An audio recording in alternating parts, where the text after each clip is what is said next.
Willie D. Live. Can we really have a fair election with the way technology is now, and people being able to manipulate these electronic devices? We've got to go to like 1 day voting.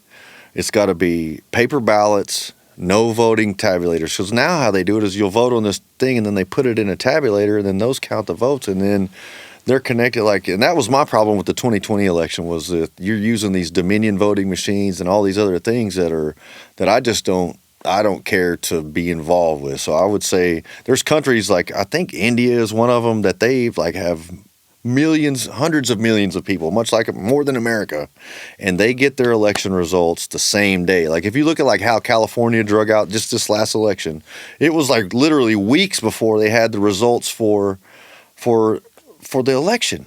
And so to me, you make it a holiday, same day voting, and you have only paper ballots and it's hand counted. You don't use any kind of technology. You count them like you send them down the road. Somebody will count them, I count them, then you count them, and then we mark, okay, this is how many was that way and this way. And then that's it. So there just has to be a system to it because right now, I'm with you. I think it sounds like I don't trust the system as it's set up today. And I think you have to that's one thing that will prevent another march on the Capitol or an insurrection or whatever is if people have trust in the system. Right now, there's some Russian guy that said it's not who.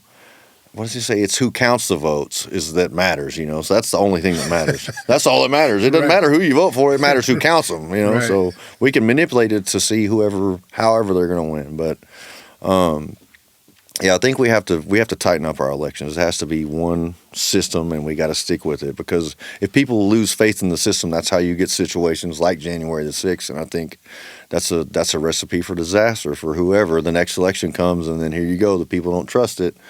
And then here it goes. So, right now we're playing a game of seesaw with parties. Every 4 years, every 4 to 8 years, a different party comes in and they reverse everything that the party before them did, and it's just a vicious cycle, never ending. I don't see it ending anytime soon because I believe that pretty much everything that Trump is doing right now.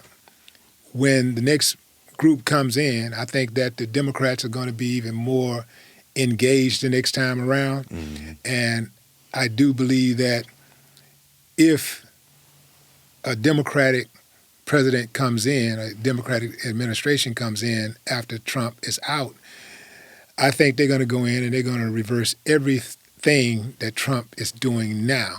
So does that mean that there's going to be another January something? I don't know what that date going to fall on. January 6th, always, yeah. It's always January 6th? Okay, so January 6th could happen again. Yeah, I mean, the thing with, especially what Trump is doing right now, it's one thing for him to change something with an executive order, right?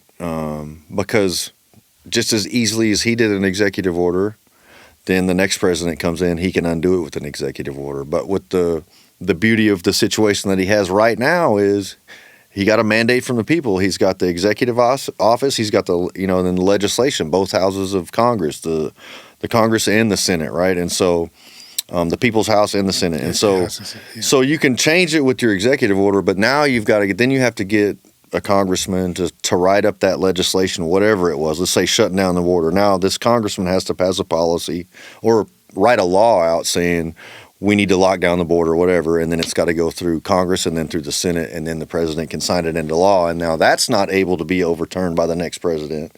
So you can initially fix it with the executive order, but you have to make it into law or it's just going to be flipped back because the chances of the presidency being flipped and then both houses being flipped is not likely at all.